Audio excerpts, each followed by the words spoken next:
Bonjour les amis, Marc Maillot encore avec vous avec une méditation tirée d'un texte de l'évangile selon Matthieu et inspirée, je dirais, par le frère John Stonestreet de l'association américaine Breakpoint. Alors, dans l'évangile selon Matthieu, nous lisons au chapitre 2, Jésus était né à Bethléem, en Judée, sous le règne du roi Hérode. Or, des mages venant de l'Orient arrivèrent à Jérusalem. Ils demandaient « Où est le roi des Juifs qui vient de naître? Nous avons vu lever son étoile et nous sommes venus lui rendre hommage. » J'arrête la lecture là. Vous connaissez la suite sans doute. Vous savez que le 6 janvier est une fête chrétienne majeure dont beaucoup d'Américains ne savent pas grand-chose. C'est la fête dite de l'épiphanie, du mot grec signifiant manifestation et qui célèbre justement la visite de ces mages.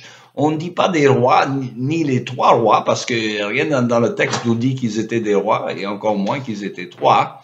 La visite de ces mages à l'enfant Jésus et à sa famille à Bethléem.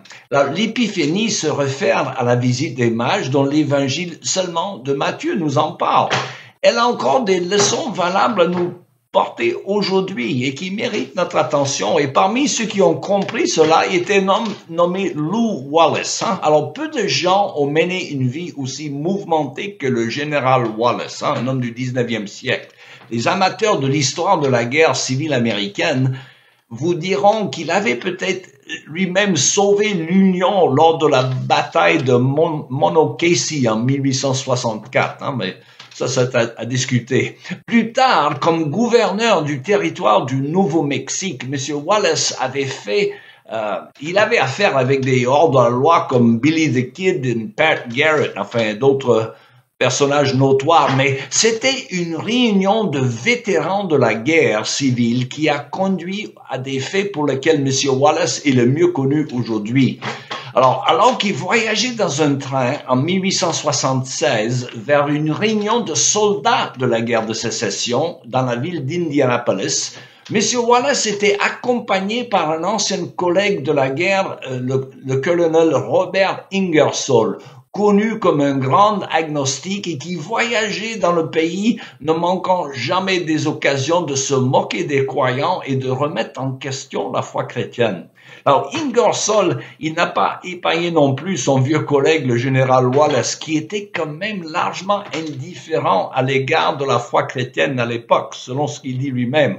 D'ailleurs, il a écrit, et je le cite, « Pour me sortir de mon indifférence, on aurait pu croire que celle des affirmations énergiques sur des choses considérées comme les plus saintes aurait pu me faire sortir de cette indifférence.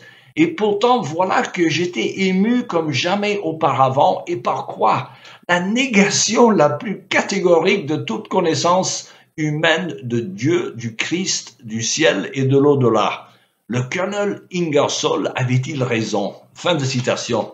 Alors, déterminé à démontrer l'erreur d'Ingersoll, Wallace revient sur une nouvelle qu'il a écrite pendant la guerre civile.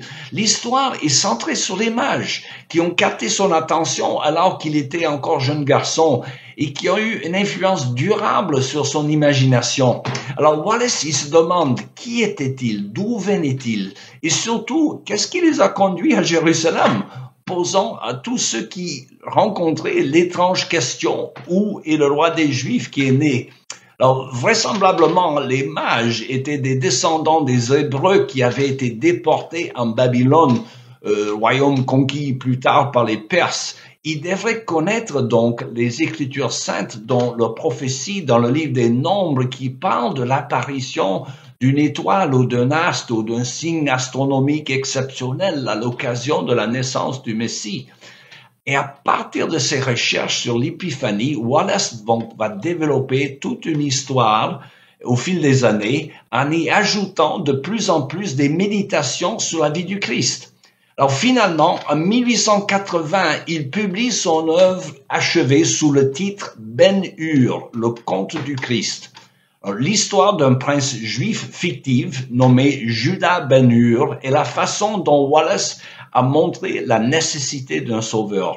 Alors, ce roman est resté le plus vendu aux États-Unis jusqu'à l'apparition d'Autant en emporte le vent en 1936.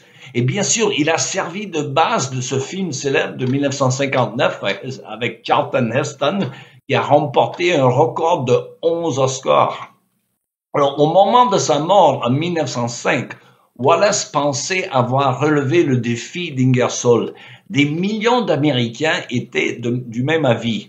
Et tout a commencé par sa réflexion sur la visite des mages. Alors, cette réflexion a conduit Wallace, comme les mages avant lui, à apporter la lumière du Christ à ceux qui l'entouraient, et pas seulement à Ingersoll, mais aux millions de lecteurs du roman Ben-Hur. Voilà, c'est tout le temps qu'il me reste pour aujourd'hui. Il me reste qu'à vous souhaiter une bonne journée et à la prochaine.